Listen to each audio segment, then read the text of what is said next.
Hello guys, మరి ఇప్పుడు కొత్త కాంట్రవర్సీ అయితే మొదలైంది మన టాలీవుడ్లో. జాహ్నవి కపూర్ని ఇండైరెక్ట్గా లాగి పెద్దలో ఒక చిన్న పాయింట్ కనిపించింది, ఇంకా దాన్ని లాగి ఇంకా ఎత్తి చూపించాలి అని చెప్పి విపరీతంగా ట్రై చేస్తున్నారు. నేను వచ్చాను ప్రూఫ్స్తో వచ్చాను, నేను ప్రూఫ్స్ లేకుండా ఏదో మాట్లాడను. ఫస్ట్ ఇది చూడండి, ఈ పిక్ చూడండి. ఇది ఎవరు తీశారంటే cult director Sandeep Reddy Vanga animal సినిమాలో తీసిన ఈ ఫ్రేమ్ ఇది, ఓకేనా? అది రెండో ఫ్రేమ్ చూపిస్తాను, ఇప్పుడు చూడండి. ఇది ప్రభాస్ తమన్నా బట్టలు చింపుతాడనమాట. ఇది బాహుబలిలో సీను. ఇంకా చాలా ఉన్నాయి, ఈ రెండు ఎగ్జాంపుల్స్ చాలండి ఈ రోజుకి. అంటే చెప్తున్నాను, ఏదైనా పెద్ద నుంచి స్టార్ట్ అయిందా వల్గారిటీ? ఎక్కడి నుంచో ఉంది, ఎప్పటి నుంచో ఉంది. మన పాతకాలం, మన ఎన్టీఆర్, ఏఎన్ఆర్ ఆ కాలం నుంచి కూడా ఉంది. సిల్క్ స్మిత అంటే మీలో చాలామందికి తెలిసే ఉంటుంది, చాలామంది ఫేవరెట్ కూడా అయి ఉంటుంది. సో తెలియకుండానే వచ్చామా ఇక్కడ దాకా. ఇప్పుడు ఫస్ట్ ఫ్రేమ్ గురించి మాట్లాడుకోవాలి అంటే సందీప్ రెడ్డి వంగ తీసినప్పుడు పబ్లిక్గా అది పెట్టారు, ఆ పోస్టర్లు కానీ ఇవన్నీ కూడా. అప్పుడు లేవలేదు ఎవరినోరు, ఈరోజు లెగుస్తుంది.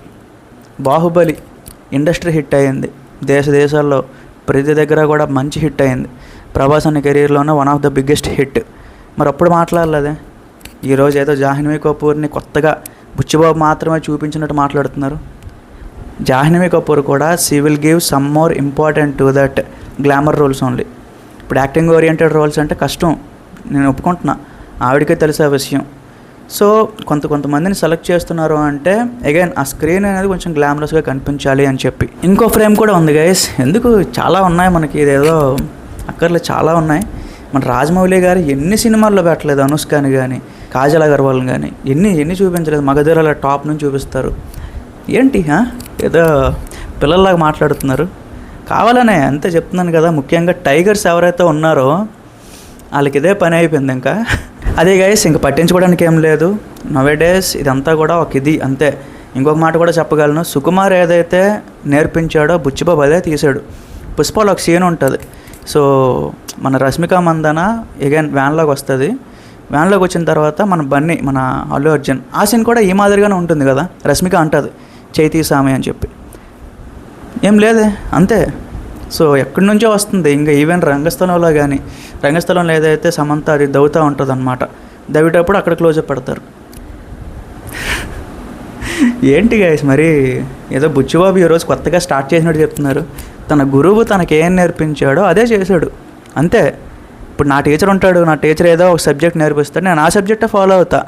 బుచ్చిబాబు కూడా అంతే, సుకుమార్ ఏదైతే నేర్పిస్తాడో అదే ఫాలో అవుతాడు. ఇందులో కొత్తగా ఏమని చెప్పండి. ఇన్ఫ్యాక్ట్ ఆ డ్రామా కానీ అదంతా కూడా అక్కడి నుంచి ఇన్స్పిరేషన్ తీసుకున్నాడు. సేమ్ ఇలాంటివి కూడా అక్కడి నుంచి ఇన్స్పిరేషన్ తీసుకున్నాడు. అక్కడ డౌట్ పడాల్సింది ఏం లేదు. అంతే గైస్, ఏదో లాగాలని లాగుతున్నారు, ఇది పెద్ద ఇష్యూ కాదు. కంటెంట్ ఉంటే ఎవరు ఆపలేరు.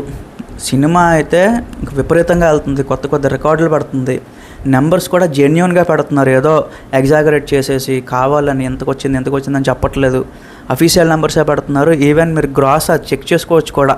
సో అదే గైస్, అన్నెసెసరీ అటెన్షన్స్ అన్న అవసరం లేదు. సో ఆ మాట చెప్పడానికి వచ్చాను. Thank you.